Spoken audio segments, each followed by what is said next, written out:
I've recently been up to my neighbours and friends Anne and George Duffield at their North Yorkshire base, and I thought I'd take a moment to quiz George on his career as a jockey in and out of the saddle. I'm not going to ask you what you miss most about racing. Giants Causeway user friendly, but what do you miss least about your riding days? It's driving, isn't it? You know, all that sitting in a car for most of the day. You know, you would just spend hours on the road. You know, more time in a car than you would on a racecourse, basically. Yeah, which was real hard work.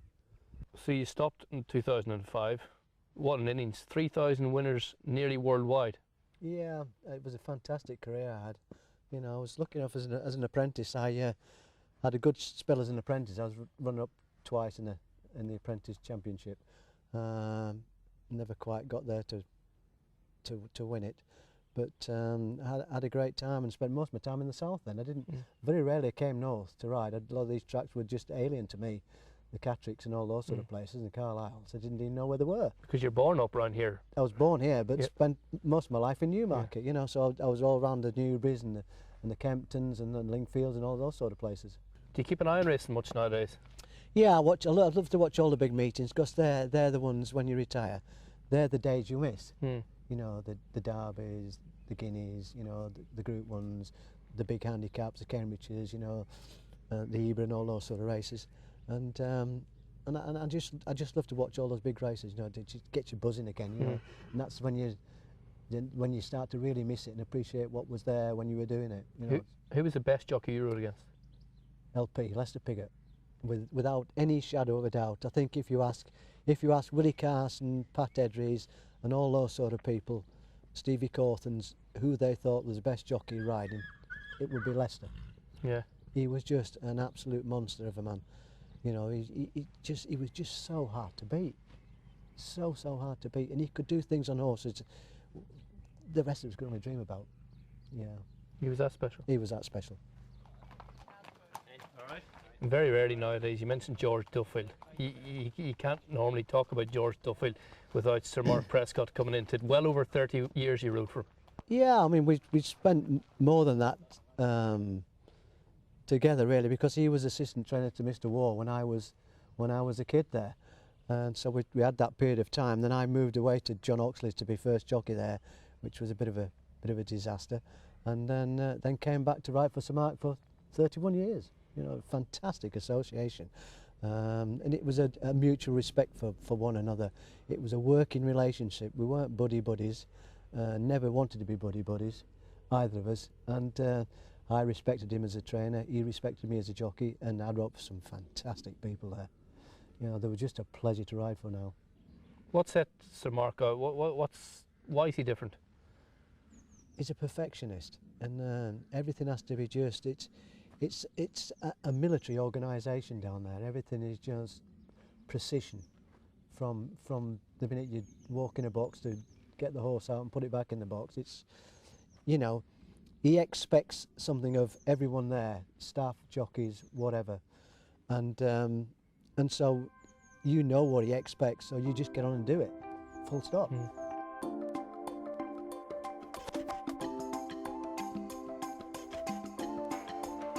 Let's touch on some of the star horses. Obviously, the horse Sir Mark, I suppose, one of Sir Mark's finest achievements was Spindrifter. Yes, it's something you can't achieve now with a horse like Spindrifter, you know, and Nagra and all those sort of 2-year-olds that were doing that, and all Bill O'Gorman's 2-year-olds that were totting up all those wins. You know, the programme doesn't allow that anymore. Yeah. But the horse was fantastic, a great piece of training. You know, a lot of thought went into it, and the horse was actually a Giant's Causeway, but not as good. He was an eyeballer. You know, he'd just do enough to win. He'd win a head, he'd win a neck.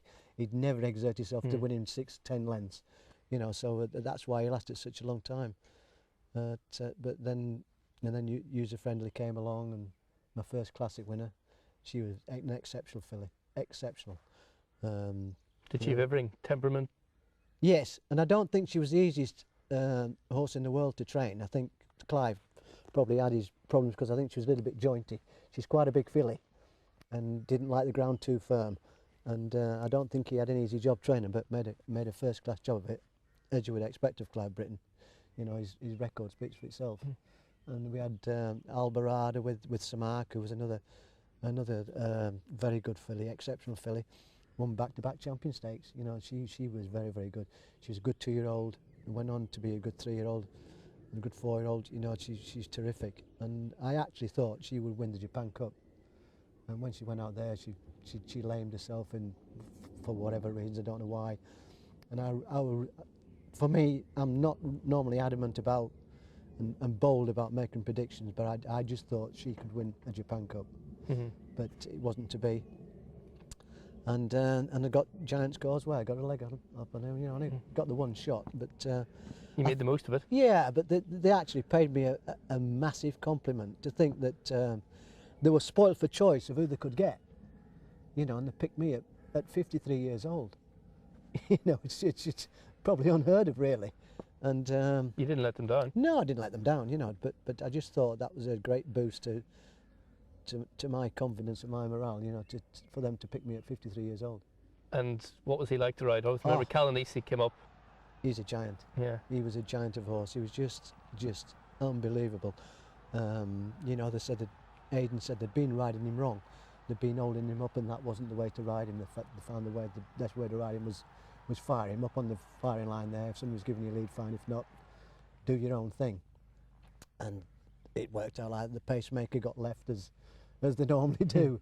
So I was sat there up the front, and then the pacemaker came around the outside and gave me a nice lead. But he was just doing enough all the time. He'd go there, pull himself up and wait for one, go again, pull himself up, and then when Pat came and headed him, and he just looked across and thought, "It's not yours, mate, it's mine." Yeah.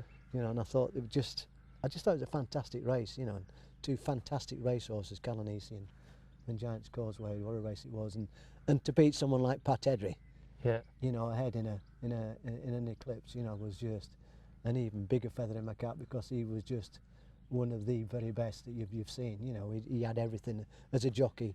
He lacked nothing. You know, he had his strengths all round. They jump out then for the Coral Eclipse with 1.25 miles to cover. We're expecting Sun Charm to make it, but it's missed the kick in the white cap and isn't there at all in the early stages. And Saki is forced to make his own running from Giant's Causeway, and they haven't gone off too quick.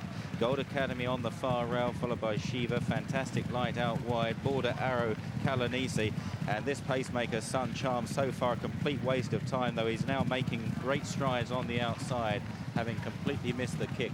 They cover the first 1/4 mile, and Sun Charm at long last takes over the advantage from Saki in second. Giant's Causeway is third. Fantastic Light in the first colours of Godolphin, the Godolphin blue on the outside of Shiva, who's not really settling.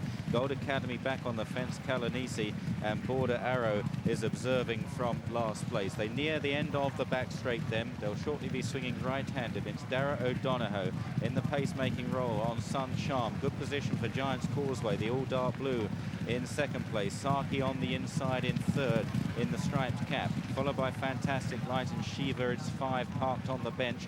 Then follows Calanese, Gold Academy, and finally Border Arrow. They're about to swing right-handed then with about 1/2 mile left to cover.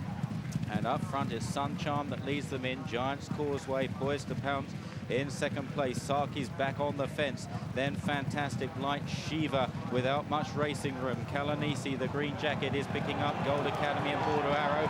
Saki goes on the inside of Giant's Causeway. Then Fantastic Light. He can't get out on Shiva at the moment. Calanese and Border Arrow staying on. They're inside the final 2. And now push comes to shove. Saki, he likes a battle on the rail. Giant's Causeway, the mare Shiva's coming at them, and Giant's Causeway gets past Saki, but can he hold off? Calanese on the outside, Shiva between the pair.